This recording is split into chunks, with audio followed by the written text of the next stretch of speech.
In today's He-Man episode review, I finally take a look at Into the Abyss and will answer definitively whether or not it's possible to fly down the bottomless pit of Grayskull with a Wind Raider. So this episode begins oddly enough with the Silent Witch's cameo as He-Man fights back Beastman and the rock monsters in a random encounter. Later, Adam is skipping out on Teela's battle practice. She gets angry and Adam decides to tell her to go away. This leads to a rather novel scene where Cringer actually chews Adam out for being rude to Teela, while Teela talks to Duncan about Adam's laziness. Now Duncan points out that Teela does have a tendency of being a bit uptight, and suggests that maybe she could make the training fun so that she and Adam wouldn't have that much of a problem. Teela agrees, and the next day they have a picnic, punctuated by a little game of hide and seek, where Adam has to make it through the woods to find Teela.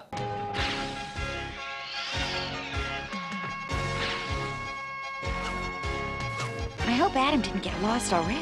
Yeah, no, Teela. I can see that friggin' swinging through the treetops for a simple orienteering exercise is absolutely necessary. Honestly, I don't get why Teela does this. Is she literally just showing off for the audience?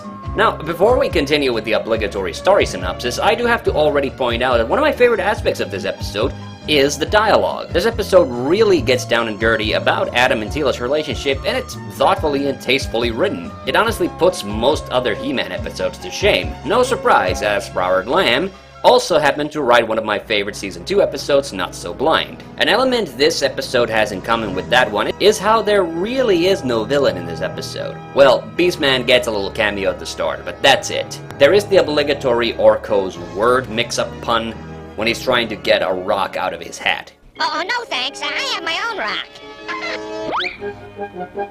No, I said rock, not sock.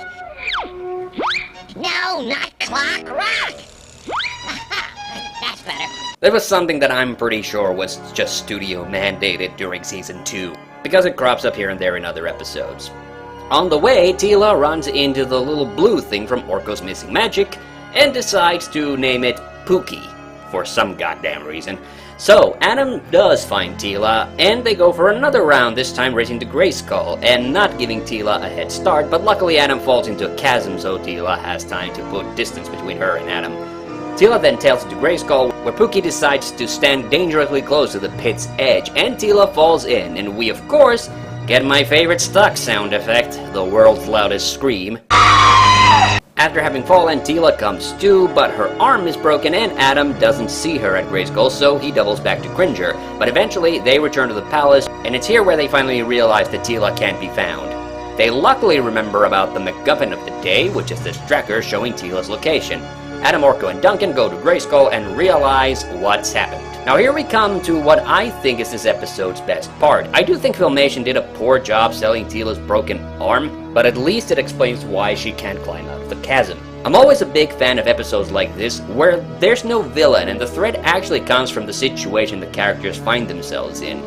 I like the low-tech approach of He-Man and company climbing down, and I also like how Teela doesn't immediately panic despite being stuck down there. We also get a few cool one-off moments in this episode. The sorceress actually shows up for a bit to find Teela using telepathy, and we get another hint about Teela maybe suspecting the sorceress is her mother. I mean, after hearing the telepathic voice, she doesn't automatically assume that it's just the sorceress.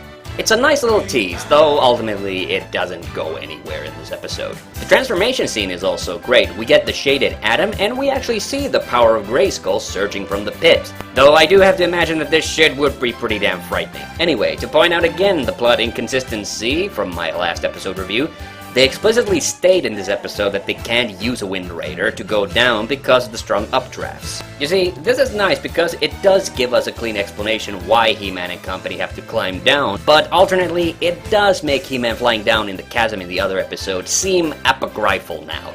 I get it, it's admittedly a very small story detail, but it does bug me because of the plot significance of Visitors from Earth, and also because Into the Abyss is such a good episode. This one is highly recommended, as I already did several years ago in my character top 10 video. And that's all for this time. Until next time, I have the power, so can you. He-Man.